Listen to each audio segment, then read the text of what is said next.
Now, I thought I was going to start off this video by just being, I don't know, happy, maybe happy-go-lucky, just giving people some positive messages, but now that I'm actually doing it, I just can't bring myself to do that.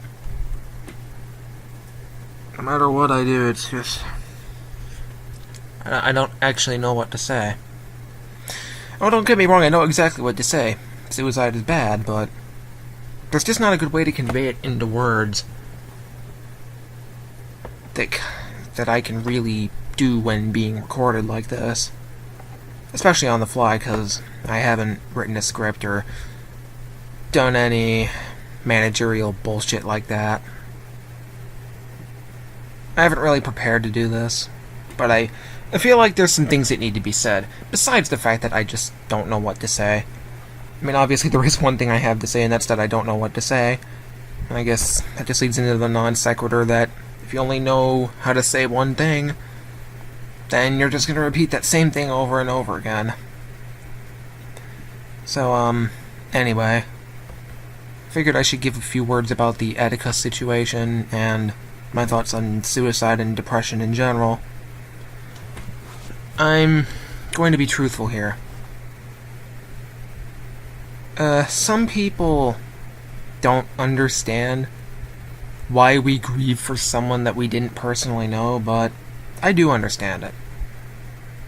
We grieve for them because they made us happy, because we know that they were legitimately good people. I grieved for Steven Hillenburg when he died, and I'm going to grieve for Etika, because both of those people made me a very happy person, and I loved them back. I know that those people loved us, and I wanted to return that love. So, when they're gone, I don't just find it to be... I don't find it abnormal to grieve for them. In fact, I almost find it necessary to grieve for them, because... again, they... fuck, I don't even know what to say here. I might as well just cut to the chase. Depression is a complicated subject that comes in many forms, in many different ways. I've never done a video like this before. I've never really talked about this subject outside of, some private direct messages with some very close friends of mine. But this needs to get out there because this is something that's really important now. Depression is rampant.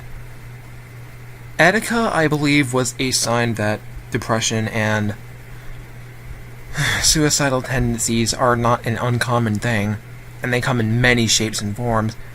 Some are worse, like Etika's. Some are very, very sudden, also like Etika's. Some have been going over the course of the last several years, such as Robin Williams, for example.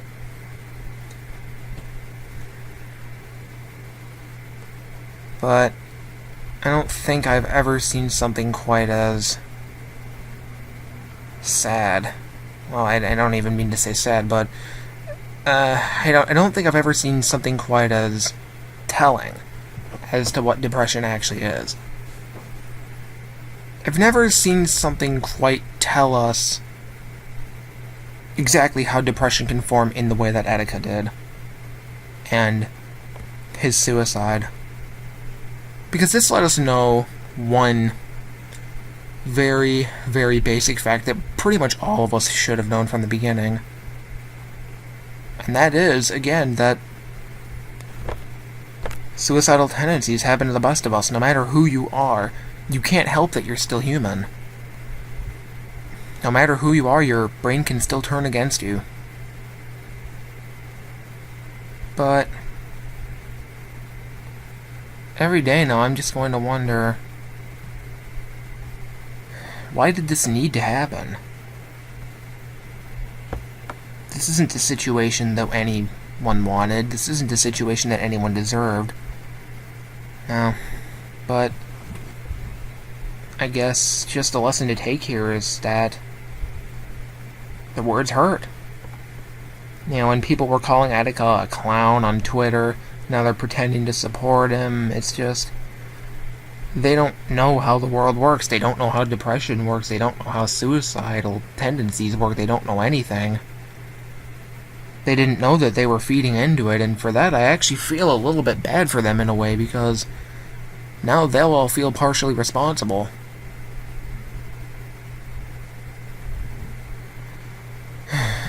But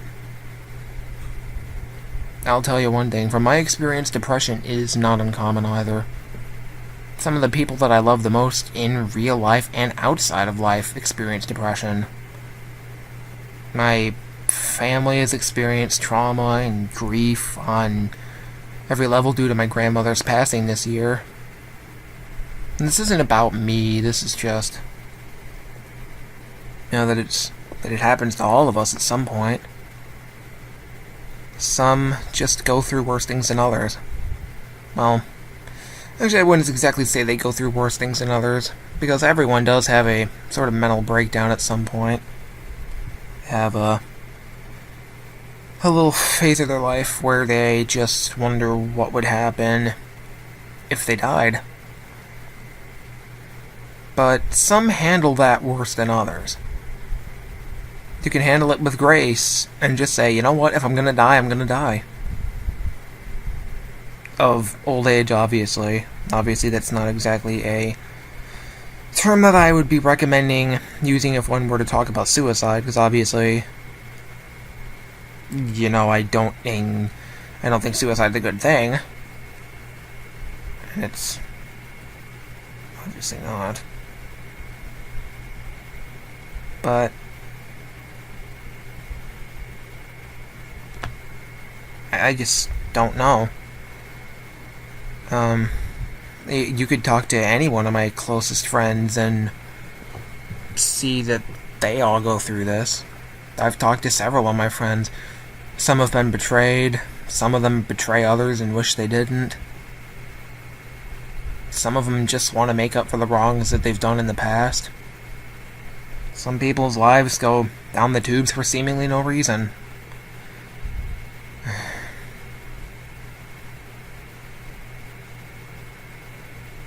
But and some of them have family issues. I've seen both sides of depression. The side for myself and the side for others. Well, actually, I guess you could technically say there's 3 sides of depression that I've seen. I've seen situations where 2 friends split apart and both of them are upset about it. Obviously for very different but also similar reasons.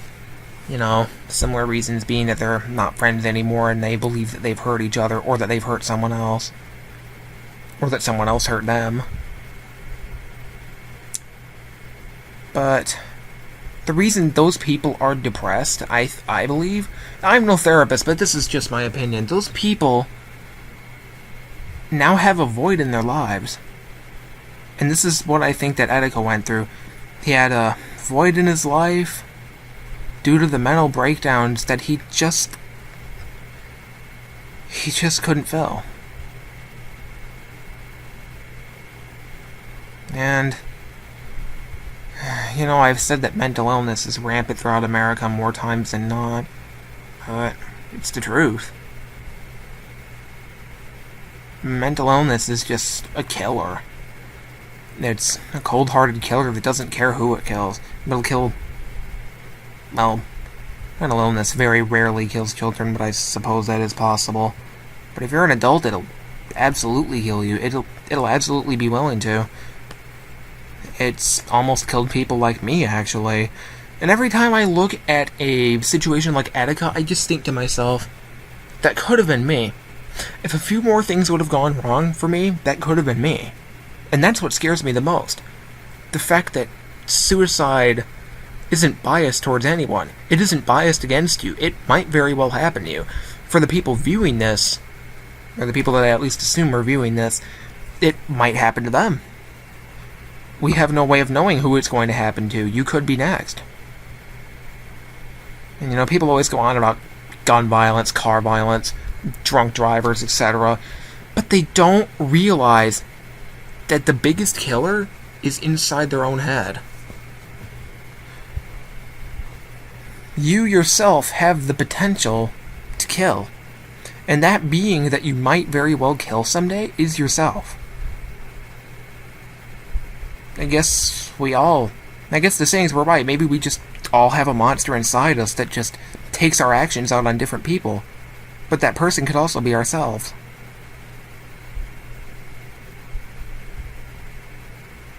It's just a shame. Shame what had to happen. A shame how it had to happen. But it's a shame that I'm even recording this video now. Because to be honest with you, I don't want to record this. I've never felt this uncomfortable doing a video before. But again, this has to be said. There's just some things that need to be said. And that's... I think the basic point I'm trying to get across here is don't kill yourself. You have so much to live for. In reality, you will always have one thing left, even if you think that you have nothing left to lose. That thing to lose is yourself. Because yourself can be an infinite amount of things. Your brain can think up an infinite amount of things. Every single passing moment, your head thinks thousands upon millions upon billions of thoughts. Like, for example, I can visualize this entire video in my head within the span of 3 seconds. Or like within the span of a half a second, or a millisecond, or even a nanosecond, but just that passing glance is there. That passing glance is filled with infinite things that make up ourselves. So, no matter what, as long as we have ourselves, our own mind, and our own body, we'll never truly have anything left to lose. I know it sounds a little bit, batshit insane, and honestly, kind of just ridiculous if you really think about it. Just ourselves being comprised of an infinite, everlasting, growing amount of things, but it's the truth. You yourself are more valuable than anything else. It's not to say that one person is more valuable than another, but if you say, oh, I got divorced, I lost my job, I lost my wife, I lost my house, your own state of being is theoretically more valuable than anything else you have, own, or just keep beside you in your life. And because if that one thing goes, here's the thing, if the rest of what you have goes, if you lose everything else besides who you are, if you are just naked on the streets, alone, you still have one of the most valuable things, and that is you. You are that valuable thing. You mean something. I may not know a lot of people personally. Well, actually, I do have a close group of about 30 plus friends, but you have to realize that you will always matter to someone. And if you don't matter to yourself, then in reality, you'll never matter to anyone. In order to matter to people, you have to be aware that you mean something special as well. And I realize that. I'm a humble man. I'm going to be perfectly honest, my entire sense of humor is just based around self-deprecation. I'm a humble guy, but even I know that some unknown and natural, not unnatural, I don't know what the fuck I'm talking about now. This is what happens when I do videos in one take. But anyway, this all-knowing, all-natural being that we cannot control, something wanted you to be here. Something felt that you were special enough to be here. Think about it like this. Out of all the millions of sperm cells out there, you were the one that got someone pregnant, and then you were conceived. You had a one in millions of chances. If not more than that, considering that abortion is so prevalent now. I apologize if I'm moving the camera a lot. I want to get in view well. I want you to see that I am talking to you. I want you to see that I truly mean what I say, and that I'm not pussyfooting around. I'm not beating around the bush. I'm telling you that you matter. You matter. If someone is making you feel like you don't matter, cut them out. Period. Life isn't necessarily about smiles, but life should be about smiles, at least to some degree. Obviously, we're going to have some serious moments here and there. Like this one. This moment is pretty serious, and yet you still see me smiling. You still see me as being a relatively happy person, all things considered. As much as the situation does suck, what we have to remember is that life goes on. No matter how bad your situation is, no matter how bad the situation is that surrounds others, we have to remember that life still goes on, and that our life must still go on.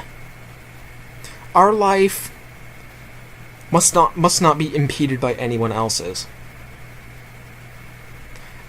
Again, if someone is making you feel lesser than, just stop it. Or more importantly, if you're making yourself feel lesser than, stop it as well. Then that's just your fault. It just kind of actually makes me a little bit angry when people treat themselves like shit. And that's kind of why I'm upset about the whole Etika situation. Besides the fact that, someone I truly loved died. It's just that it shows me that this ridiculous state of mind that you don't matter and that you'll never have anything left to love, it still exists. And I don't want it to exist. It shouldn't exist. It should never exist. It should have never came in to this world. I don't understand why it needs to exist. I get it. Everything happens for a reason. You could use that philosophical and or Christian religious crap as much as you want. But it doesn't change the fact that what happened with Etika was simply wrong and bad on every single level. It didn't need to happen. Again, mental illness isn't exactly an easy problem. For every side to a story, there's another side. I wonder, for example, what Etika's friends feel like after the whole situation. His friends, his family, from what I hear, even had kids, even though I apologize if I got that data wrong. He may or may not have kids. I believe he does, though. So then, this just leads me to wonder, how do they feel about all this? How does everyone feel about this besides me? I want to know people's stance on this besides the whole, suicide bad, etc., thing. You have to say something more meaningful than that. You can't just post suicide hotline numbers and expect everything to be solved. You can't just... I can't even make this video and expect something to be solved. There has to be something more than this. There has to be something more than what I can physically do as a human. And I'll never be able to do anything that stops this as a whole, unfortunately. But if everyone works together, maybe we can. We just have to let people know that they're worthwhile, that they mean something to us, and more importantly, that they should mean something to themselves. Anyway, this has been an interesting little talk. I appreciate anyone who watches this, anyone who... Fuck, I'm almost crying now. Like, this is sad. I know Etika always said, no bitch niggas, but we have to be a bitch nigga sometimes. We need to be. It's who we are as a person. If you're not a bitch nigga, you're not human. And Etika, he was human. He was human. We're all human. We're all vulnerable, if not physically, then mentally. You could be the world's biggest bodybuilder and still want to die. No matter who you are, you're just not invincible. Whether you're Prince, or Robin Williams, or Michael Jackson, you'll always need to find something like drugs, money, women. John Kay, for example, needed women, just needed those underage girls. Bill Cosby just had another one of those empty voids to fill. But we all handle it really terribly at times. And yes, this is our fault. I would go so far as to argue that our brains turn against us, but we still have to know where the line is in between whether what we're doing is wrong. And I believe that what people did to Etika the whole clown bullshit. That was wrong.